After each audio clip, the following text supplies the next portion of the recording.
Alors, dans l'énoncé, je vous demandais que les 5 premiers. On regarde les 5 premiers, effectivement. Mais maintenant, on va les regarder sous un autre jour.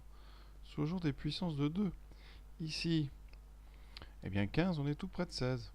Ça veut dire que 15, on peut l'écrire 16 moins 1. C'est-à-dire 2 puissance 4 moins 1. Alors 15, c'était donc U4. Donc U4, on va l'écrire, ça c'est intéressant. U4 peut s'écrire 2 puissance 4 moins 1. U3, dans ce cas-là, si on essaie de voir combien ça fait 2 puissance 3 moins 1. 2 puissance 3 moins 1, ça fait 8 moins 1, 7. Et effectivement, on trouve U3. Donc il semble, et ça a l'air de se confirmer, que le terme général soit donc une puissance de 2 à chaque fois moins 1. Effectivement, 63, vous voyez, c'est 64 moins 1. Ici, c'est 128 moins 1. Il faut connaître les puissances de 2. Là, c'est 32 moins 1. 7, c'est 8 moins 1. Donc 2 puissance 3 moins 1. 3, c'est 4 moins 1. Donc c'est 2 puissance 2 moins 1.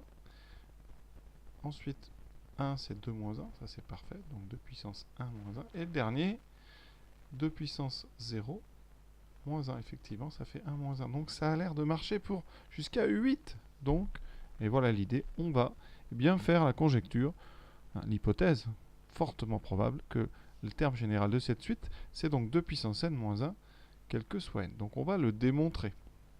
Et c'est là qu'intervient donc ce fameux principe de récurrence qui sert à démontrer ce genre de choses, c'est-à-dire des propriétés qui se transmettent d'un rang au suivant.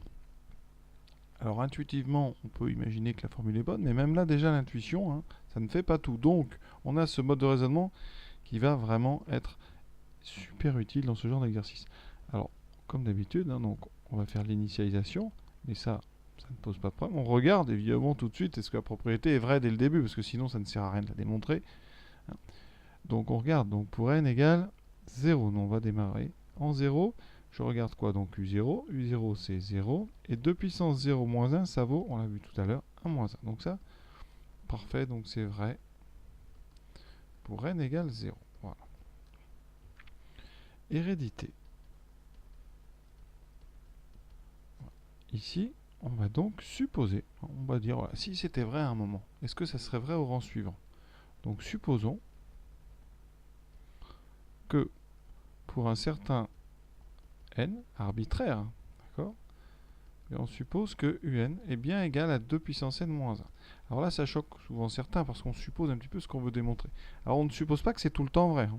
Voilà, on dit, voilà, on se met dans l'hypothèse que ça va être vrai à un moment et on va essayer de démontrer qu'à partir du moment où c'est vrai à un certain rang, ça sera obligatoirement vrai au suivant. Donc je prends un terme générique un et je vais montrer, dans ce cas, ça va être mon objectif de récurrence, montrer que un plus 1, eh bien la formule est valable.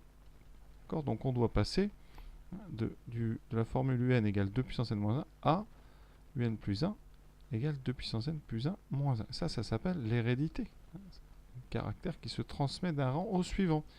Donc, eh bien, il faut trouver. Alors, comment faire? Souvent, quand c'est comme ça des formules de termes généraux, on part de juste un plus 1 sans donner la formule qu'on veut démontrer et on regarde ce qu'on sait sur un plus 1.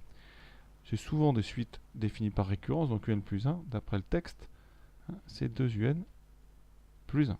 D'accord? Ça, c'est la relation de récurrence qui est donnée dans le texte, qui a été, donc qui est vraie, puisqu'elle est donnée.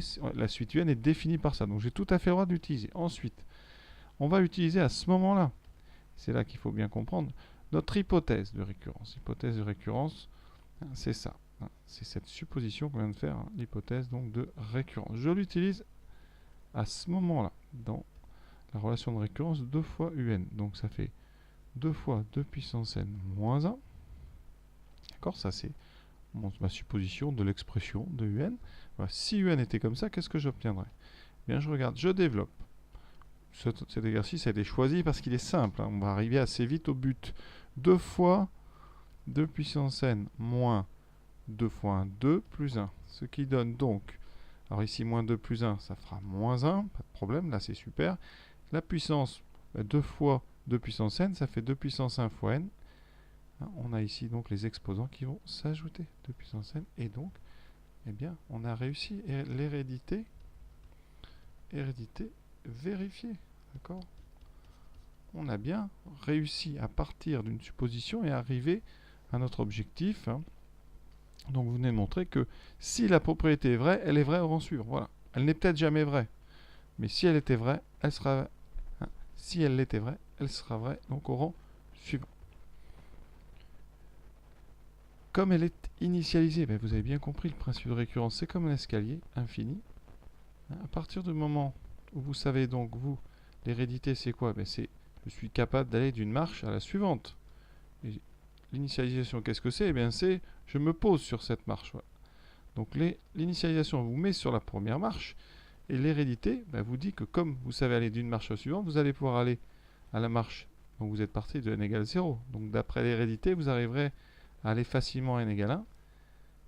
L'hérédité vous amènera en n égale 2 et ainsi de suite. Et donc vous irez aussi où vous voulez dans l'escalier infini. Et donc la propriété va être vraie quel que soit n. Et là, c'est là qu'intervient la conclusion. On doit rappeler deux choses dans la conclusion. Les deux points forts de notre raisonnement. Donc la propriété est vraie pour n égale 0. C'est-à-dire que vous avez réussi à vous poser sur l'escalier. Au début de l'escalier est vrai pour n égale 0. Ensuite, cette propriété, on a montré qu'elle est héréditaire. Donc vous allez pouvoir, à partir de 0, eh bien, aller en 1, puis en 2, puis en 3, puis en 4, puis en 5, puis en 6, etc. Jusqu'à où vous voulez. Hop. Elle est héréditaire. Et donc, conclusion. Donc, par récurrence. On peut écrire par récurrence, mais là, on sait qu'on fait une récurrence. Par récurrence sur n, elle est vraie.